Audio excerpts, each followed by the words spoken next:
make videos a couple of times a week about books and pop culture. And today I am joined with a very, very special guest. This is Sarah. Would you like to introduce yourself? Hello, I'm Sarah. I'm now Ren's new friend. We met in person a couple of months ago, and I'm an illustrator. I'm based in the Midlands, but I work for all sorts of different clients all over the globe, mainly in the States and here in the UK. I'm gonna just let everyone just take a moment and have a guess which was the book that we met. what was the book that caused us to interact? And I'm sure that everybody would guess correctly. And that book was, in fact, Aristotle and Dante Discover the Secrets of the Universe. So do you know that beautiful cover that whenever I talk about the book, everyone's always like, the cover's amazing. The cover's what made me pick it up. The cover is so good. Like, I think probably about 80% of my comments about Ari and Dante are about how pretty the book is. That is because of you. That is your cover. That is. Thank you. It's very, very kind of you to say so. We develop a sort of I don't know, almost like a chilling distance between our work over time, because we have to stay so objective about it, because obviously, as you can imagine, in the process of finishing a piece, there's a lot of to-ing and fro-ing and delete this and change that, and so we learn to be quite sort of emotionally detached from the work. But with this cover, there has been, since the day it came out, there's been so much affection for it, obviously for the book as a whole, but for the cover especially, there's always been a lot of affection for it, and so I have ended up being really rather fond of that cover. It was a long time ago. Like, how did that even come about? Because it was like, when was it, 2012 that it came out? 2012 it came out, and I was working on it in 2011, because Wow. we work quite far ahead. Sometimes it can be Yeah. 2 years ahead, it can be 18 months, a year, sometimes as close as perhaps 8 months, but generally, yeah, there's a good chunk of time between working on a book and it coming out. Did you feel more pressure with the sequel cover because of no? No, oddly enough, I think because Ari and Dante had been around for such a long time, I felt like I'd stepped into a pair of comfortable Yeah. shoes. I knew the characters, I knew the author's way of being, I knew how the first cover felt when I was doing that. And even though years had passed between the first cover and the second, I felt like when I was working on the second one, it felt like I'd only just finished the first. It all felt quite fresh. I felt a little bit of pressure to update it, because I didn't want to just repeat exactly the look. Yeah. It needed to look like a bit of time had passed. But no, it wasn't actually scary at all. It was lovely to learn that there was a sequel, and I'll never forget the art director's email had so many exclamation marks in it when she wrote, "You'll never guess what's coming out." So that was amazing, and it had a It was, completely different title at first as well, completely different. yeah, because we said this, and then I said the title that Benjamin had actually announced before it was changed, and then you were like, no, it had a different one even before then. Yes, that's right. Yeah.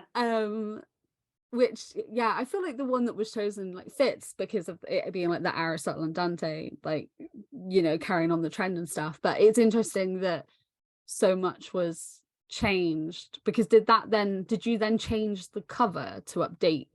Like, was there something on the cover then you were like, oh no, actually that doesn't reflect the new title, so I'll take that off? And No, it worked out okay in the end, because I was sent bits of the manuscript to read, and I think just to start thinking about, and by the time I was actually supposed to be putting pencils to paper, the the title had been decided on, so the timing worked out. But there have been book covers where there isn't a title yet, you know, doing a cover for a book that's not titled.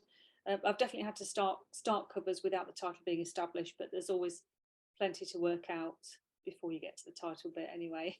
how do you decide what's on it? Because the cover was announced, so let me tell you, right, so the cover was shown Yeah. when the synopsis and the release date came out, and I think that like for about 3 weeks afterwards, Yeah. mine and my one friend's messages was just, there's an Eiffel Tower. Yeah. Why is there an Eiffel Tower? Why Yeah. is there an Eiffel Tower? Like it was a daily discussion of all the reasons why there could be an Eiffel Tower, and it was so funny to then actually read it, because I was just waiting for like the reference, and it like did such a good job at getting us all talking about it. And I remember sending it to my other friend and I was like, there's an Eiffel Tower. She was like, what? Well, a lot of the time, the book covers happen in all sorts of different ways. Everything from completely free reign, read the manuscript and just send some ideas. You can get that. And at the other end, you can get incredibly prescribed suggestions. Almost sometimes just sort of stopping just slightly short of, this is exactly what we want you to draw and this is what's going to be on the cover. Bearing in mind that by the time someone's commissioned me to do the cover, they know the look of my work, they know the style and the vibe of it. So that's kind of a given. And sometimes the content is, as I say, on a sliding scale from do what you like to very prescribed. Most book covers fall somewhere in the middle. And therefore, the manuscript for this, obviously there are highlights, there are key parts of the story as Benjamin would highlight them. So the author will give the editor, you know, a series of highlights, and the editor will give the art director the sort of the key points of the story.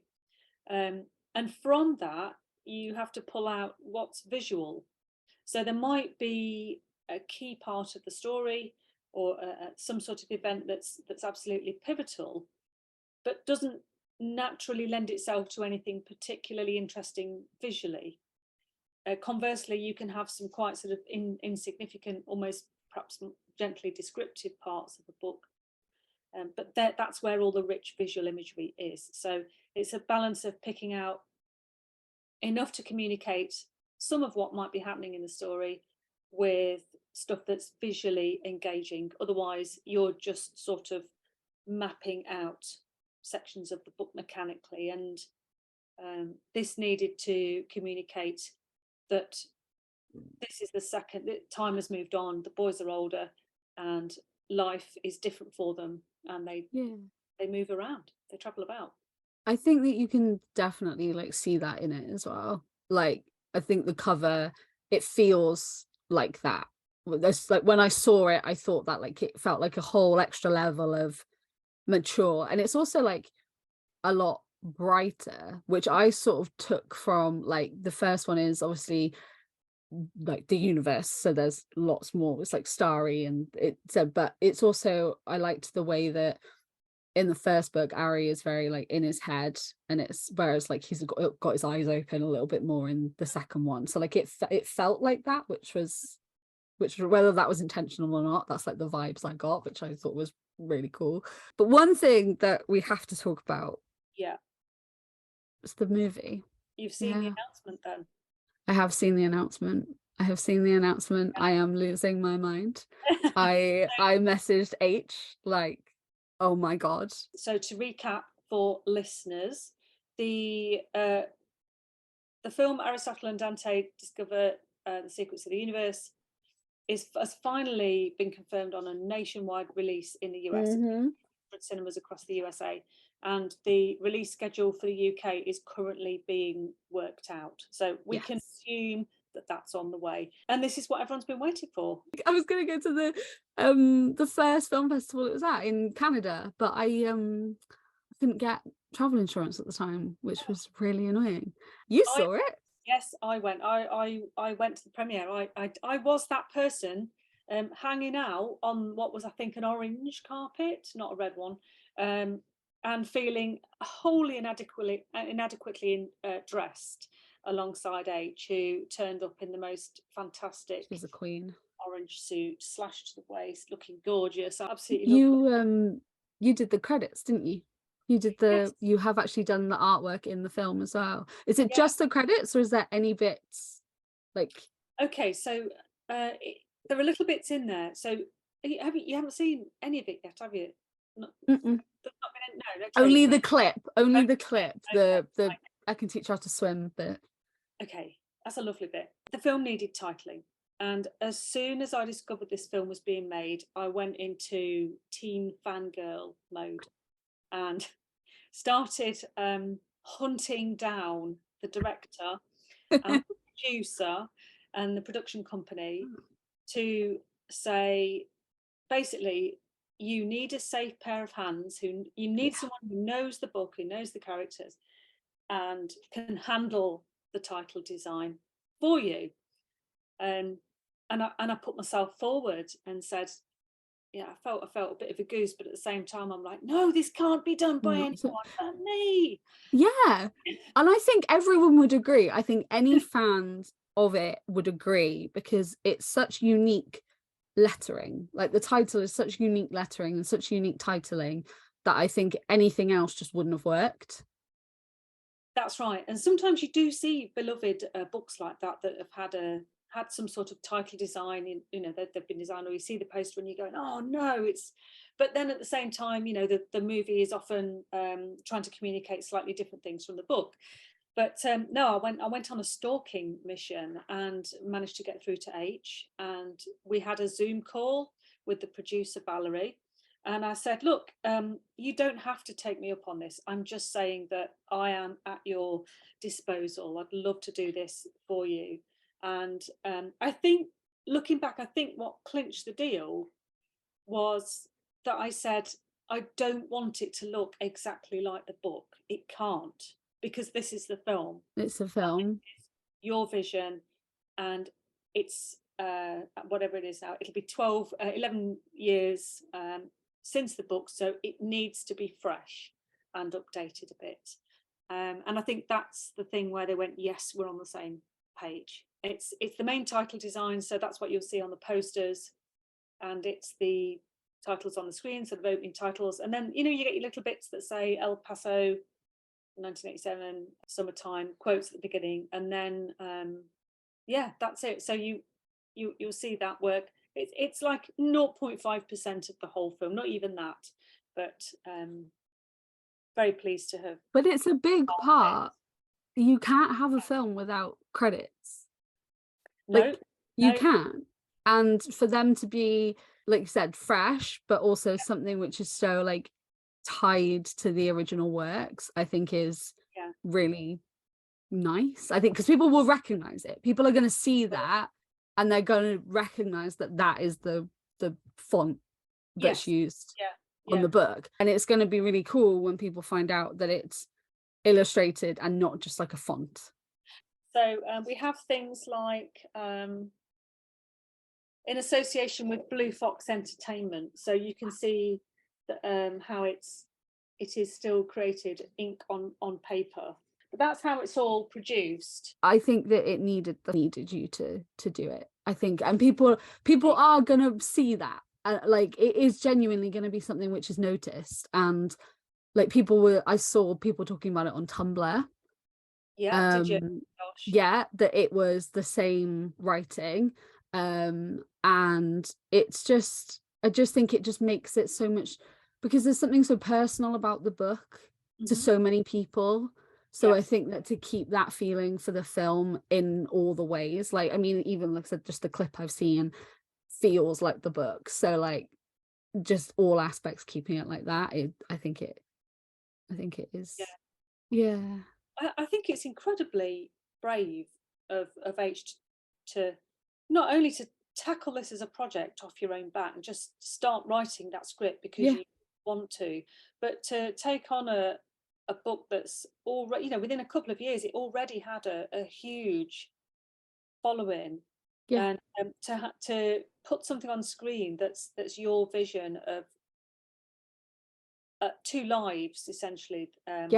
Sort of that people feel that, you know, they're there. Ari and Dante, everyone's got their own Aristotle and Dante, haven't they? Yeah. Your own vision. So again, props to the actors as well, because they have become the face of these two boys. Yeah, I remember seeing a script read back in like 2018 or something. It was like a long time ago, and Reese was reading for Dante then. Really, yeah, just like props them, and H genuinely makes me feel like I can do anything. Like, great feeling though, isn't it? Yeah, like she was like, do you know what? I love this. I'm gonna make it film. And she did. She Yeah. bloody did. One of the things that the whole being involved in my tiny capacity as the title designer, one thing I've been able to observe is just how long these things take to get made. You know, it goes back so many years writing the script and developing it, and then you know, and it's still not over. It's still not at the cinemas, and it's such a long process, and it's got so many moving parts. We were talking Yeah, about, you know, we'd both love to write a book. We better start tomorrow then, because it's going to take ages. I am in the process of writing mine.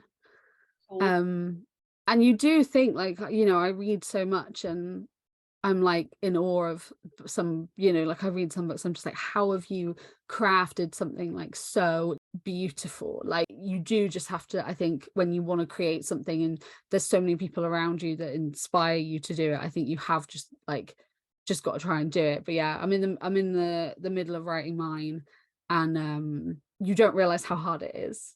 Like people don't realize how hard it is, like to actually sit there and make something come out of your brain and actually like exist as like a fully formed character. Like I have like mind maps of different characters and who they are, and done research on like tiny parts of their personality to make it fit so that I know that I'm not just like just spewing rubbish. I'm like, so yeah, it is exactly that. Just do it today, because you don't know how long it's gonna.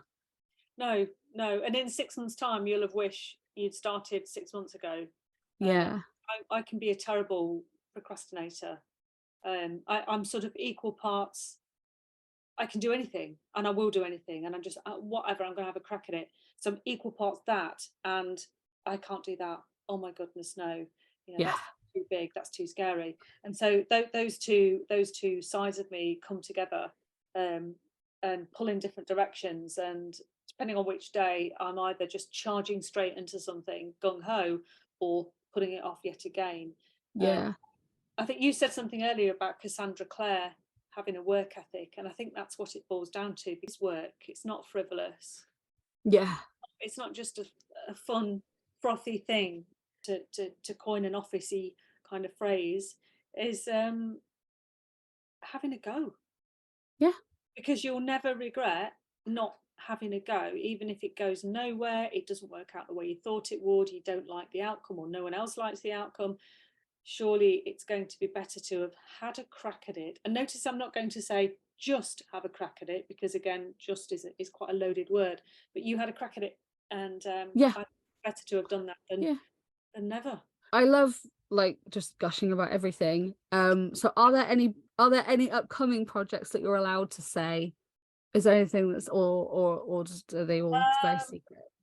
well, I usually can't talk about stuff, and that's not normally because it's anything sort of dramatic, or it's usually the sort of practicalities of you know, corporate secrecy or whatever, or just not just spoiling surprises before they're out. I've just finished.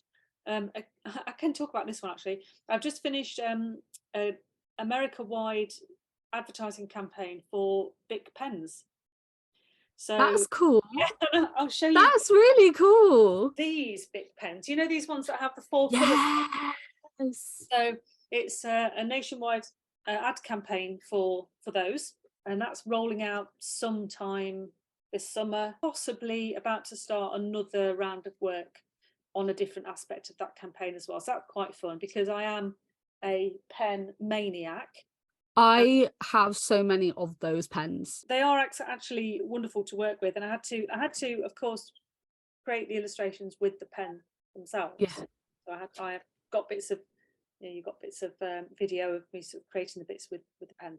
So there's that, and just quite a lot of other bits and bobs. There is 3 book 3s by 3 different authors. That One of which I've just it's right there's on my desk there. That one started now. Another one which will not be out until next year, and another one which will be out at Halloween next year. So again, this is what I mean about things taking time. So I'm doing illustrations now for a book that's not even out until not this October, but the one after But this is what I like about talking about it though, because like you said, the process for things is really long, but I also think it's really good to talk about, like, I've been making videos about books for, I was 18, 10 years this year. 10 years I have just sat in my room and been like, I read this book and it was amazing. Look at this book. Everybody read this book. For some reason, people watched me scream about books, and it's led to me being sent books. It's led to me working with authors and like interviews. And I mean, and one of the biggest things when people talk about books online is, look how pretty this cover was. This cover made me pick this book up. Like, this, look at this, look at this, look at this. And I genuinely, and I'm not just saying this because I'm talking to you, I'm saying this is a genuine thing. When I found out about the artwork for Ari and Dante, and that it wasn't a font, and that it was writing, and the way that it had been done, and the work that had gone into it, it made me really appreciate the work that goes into covers and the work that goes into illustration. And people will pick up a book and be like, this cover's really pretty, or these, you know, sprayed edges are really pretty, but then they will mainly talk about the contents of the book, which obviously, because like it's the book and it's the story and people talk about it, it's also so, there's so much else that goes into it as well. And like you said about the film, you said, oh, I was only a tiny part, but it's a big part, like the titles and credits, and like how much better would it be to see that, and to see that writing compared to just a font, you know? And how much more does it add to it? How much more feeling does it add to something? How much more like personality? And for the people that have read the book, that's like a coming home. Continuity, isn't it? It's really nice to see, and it's nice to talk about it and to hear like projects and to see how much you contribute to so many things, not to hear it and to see how much work you do put into it. I mean, from the stuff you've told me since we met, like, it's just incredible. So that's mainly one of the reasons why I like wanted, when you said about coming on here, and I was like, yes, because like I wanted to talk about like how good it is. Yeah, I mean, it's I know what you mean. It's I've wanted to work on books all my life, and I thought initially I would write books. Instead, I've ended up illustrating them, although the writing thing, it's not over yet, as I say. And I think it's a privilege. It's a privilege to be entrusted with an author's years often of work, and because I'm basically putting a face on that project of theirs. So it's a privilege really, and quite a responsibility. And that's how I think of every single cover. It's a real privilege to be handed that responsibility, to dress this book and put its clothes on for the public, if you like. When I finish my book, if it ever gets published, you can illustrate my cover. I will straight away be like, I will. do that. But no, thank you so much for coming on here and talking with me and just hearing me gush about Ari and Dante as per usual. But yeah, thank you so much. Everyone go follow Sarah. All of her links will be in the description, website, Instagram, everything just down there. So just go follow. Absolutely incredible illustrator. I love your art. I mean, I literally purchased your art. I was very lucky and was the person that won the bid for the original Ari and Dante artwork. And it is beautiful. I'm in the process of moving house, so it's not been put up officially yet, but it's in a very safe space. Thank you guys for watching. Like I said, if you're new here, I make videos about books and pop culture a couple of times a week, so if you want to stick around and join us, feel free to hit that subscribe button. And as usual, all my other links to everything will be in the description as well. Thank you guys for watching, and I will see you next time. Goodbye.